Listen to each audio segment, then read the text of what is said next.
এই টিফিন। এই দেখো কি নিয়ে এসেছি আমি তোমার জন্য, পাস্তা। কি এলো তো মুখে জল? বীর, আমার কিন্তু খুব টেনশন হচ্ছে। তনু, সব ঠিক হবে। আর এখন মনে হচ্ছে মা বাবাও মেনে যাবেন। আর তুমি এতটাও ভেবো না, না হলে দেখো এই পাস্তারও কিন্তু ডার্ক সাইকেলস চলে আসবে। বীর, আমার সত্যি নম্রতাকে নিয়ে টেনশন হচ্ছে, আর তুমি এখানে তোমার সিলি স্টুপিড জোকস শোনাচ্ছ। আরে আমি তোমাকে নম্রতার থেকেই বাঁচাচ্ছি। ও যদি তোমাকে এমন দেখে নেয় না, তাহলে ইন্টারনেটে পুরো ওই স্ট্রেস ম্যানেজমেন্টের গোটা কোর্স করিয়ে নেবে। আজকালকার বাচ্চারা তুমি চেনো না, ভীষণ স্মার্ট, সব জানে। সেটা নিয়েই টেনশন হচ্ছে আমার বীর, যে আজকালকার ছেলেমেয়েরা সব বুঝতে পারে। এভাবেই ও যদি জ্যাসমিনের ব্যাপারে জানতে পারে তখন। তনু তার সন্তানকে খুব ভালোভাবে মানুষ করছে, খুবই সুশিক্ষা দিচ্ছে, যা কিনা তুই নিজের মেয়েকে কখনোই দিতে পারবি না। তোর কোনো বদগুণ ওই বাচ্চাটার মধ্যে নেই। ওই মেয়েটা আবার আমার মেয়ে নাকি? ব্যাস, অনেক হয়েছে বাবা। ছোটবেলা থেকে আজ পর্যন্ত শুধু তনুর প্রশংসা করে এসেছো তুমি, আর এখনো তাই করে যাচ্ছ। কারণ আমি তো কোনোদিনও তোমাদের কাছে ভালো হতেই পারিনি, ভালো কাজ করেও তোমাদের কাছে কখনো প্রশংসা পাইনি আমি। কারণ তুই সব সময় ভুল কাজই করেছিস, সব সময় তুই সবাইকে কষ্ট দিয়েছিস, সব সময় পরিবারের সুখ শান্তিতে অশান্তি ডেকে এনেছিস জ্যাসমিন। ঠিক আছে বাবা, তোমার যদি তাই মনে হয়ে থাকে তাহলে সেটাই, কিন্তু ক্ষমা করে দিও আমাকে। আমি আমার মেয়ের জীবনটা তোমার কথা অনুযায়ী চালাতে পারবো না, কারণ আমি আর আমার মেয়ে কোথাও যাব না, এখানেই থাকবো, এই গ্রামেই। তাহলে ঠিক আছে, তুই যদি থাকিসই এই কথাটাও মাথায় রাখিস যে আমি আজ থেকে তোকে কোনো রকম সাহায্য করব না। আর এটা ভুলে যাস না যে আমি তোকে তনু আর নম্রতার আশেপাশে মোটেই দেখতে চাই না। তার জন্য আমাকে যা করতে হবে না, আমি সেটাই করব।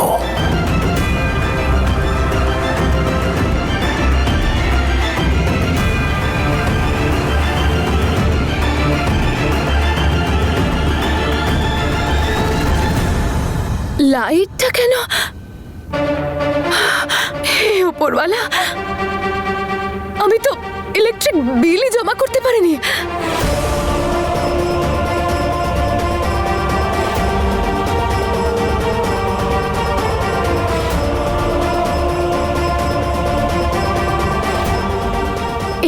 এই টাকাটা তো আমি বাড়ির মাসকাবারি কিনবো বলে রেখেছিলাম।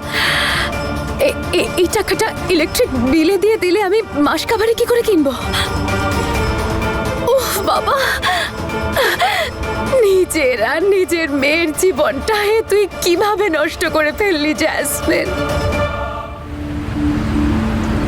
তোকে তোর মা নিতে আসবে? না, ঠাম্মা, আমার মাম্মা তো কলেজে গেছে। আরে পড়তে নয়, পড়াতে। আর মাঝে মাঝে তো আমার ঠাম্মাও লেট করে আসে। ওই তো মা এসে গেছে, চল বাই। ওয়েট ওয়েট ওয়েট, আমি আন্টির সঙ্গে দেখা করব। সরি বলতে চাই, কারো বলা হয়নি।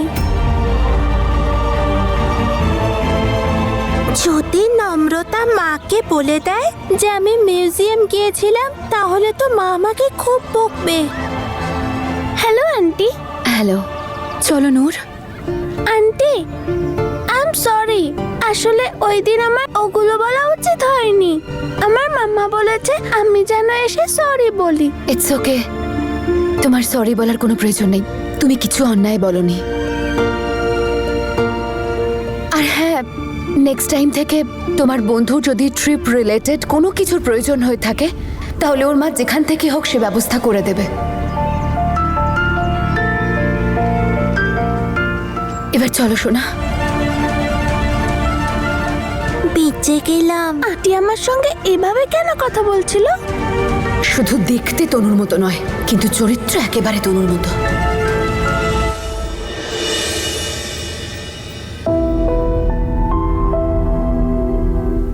এসে গেছো তোমরা। মা সবার সাথে কথা বলে নিয়েছে। আমরা তোমাদের এই সিদ্ধান্তে তোমাদের সাথে আছি। ওকে সত্যিটা এবার জানানো উচিত। কিন্তু তনু, তোমার বাবা মা, ওনাদের সাথে কথা বলাও তো জরুরি। বীর, ওনাদের নিয়ে চিন্তা করো না। একবার নম্রতাকে সবটা বলে দিই, তারপর আমি নিজে ওদের সাথে কথা বলবো।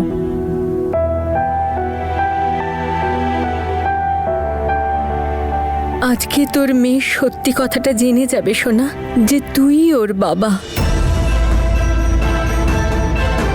সব সময় ওপরওয়ালার কাছে প্রার্থনা করি ও যেন তোর সব গুণ পায়, জ্যাসমিনের কোনো গুণ যেন না পায়।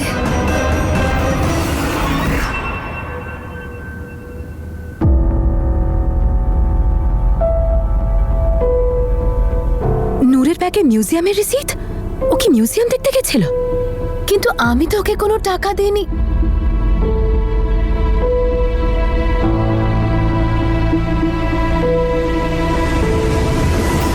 তার মানে নূর চুরি করেছিল। তনু তার সন্তানকে খুব ভালোভাবে মানুষ করছে। নিজের মেয়েকে তুই কখনো দিতে পারবি না, ওর কোনো গুণই তোর মধ্যে নেই। নূর, নূর!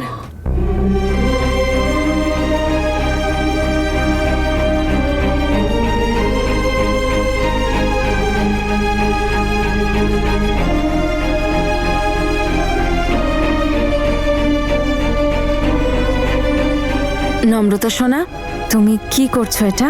মামা, কাল আমাদের স্কুলে ক্যাম্প বসছে। বাইরে থেকে এনজিও লোক আসছে। টিচার আমাদেরকে আমাদের সব পুরনো জিনিসগুলো ডোনেট করতে বলেছে।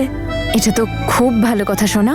তোমার যা পুরনো জিনিস আছে সেটা তো আমরা দেবই, তাছাড়া আমরা কিছু নতুন জিনিসও কিনে দেবো ওদের, ঠিক আছে? হ্যাঁ, কিন্তু কি দেব? সব জিনিসই তো আমার ফেভারিট। কিছু দাদু দিয়েছে, কিছু ঠাম্মা, কিছু দিদা, পিপি দিয়েছে, আর তোমরাও দিয়েছো। তাই আমি বুঝতে পারছি না আমি দেবটা কি। হ্যাঁ মা, কিন্তু এটা তো খুব ভালো কথা, তাই না? তুই এইভাবে ভাব যে তুই ওই জিনিসগুলোর সাথে পরিবারের ভালোবাসাও দিচ্ছিস। ও ইয়েস বাবা, এটা তো আমি ভাবিনি।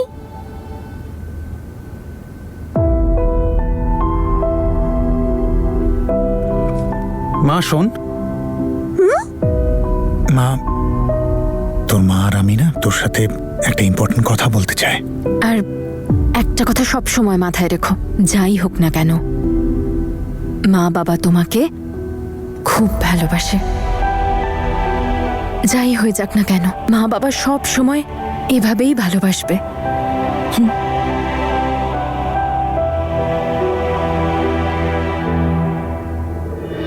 মা, তুই এনাকে চিনিস?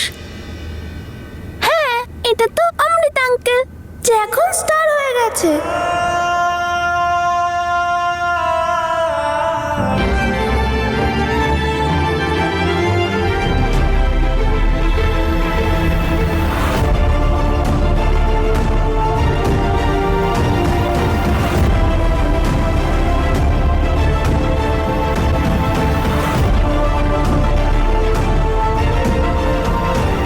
আমার ড্রয়িং বুক, এই দেখো মাম্মা বাবা, এটা আমি তোমাদের জন্য বানিয়েছি। ওয়াও, এটা তো খুব সুন্দর, কিন্তু এটা তো আমি আগে দেখিনি। এটা আমি স্কুলে বানিয়েছি মাম্মা। টিচার বলেছিল যে এটা তোমার সব থেকে ফেভারিট, সেটা ড্রয়িং করো। তাই আমার সব থেকে ফেভারিট তোমরা দুজন, আমার মাম্মা বাবা। কিন্তু এটা তো আমি আগে দেখিনি। এটা আমি স্কুলে বানিয়েছি মাম্মা। টিচার বলেছিল যে এটা তোমার সব থেকে ফেভারিট, সেটা ড্রয়িং করো। তাই আমার সব থেকে ফেভারিট তোমরা দুজন, আমার মাম্মা বাবা।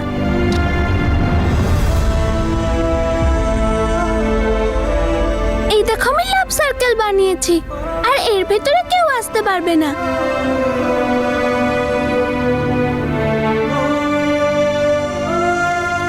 মা,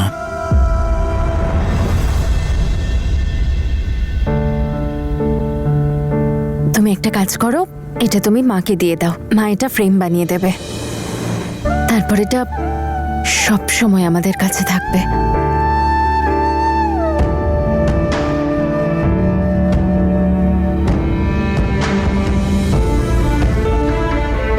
মাম্মা বাবা, তোমাদের দুজনের হার্টবিট এত জোরে কেন হচ্ছে?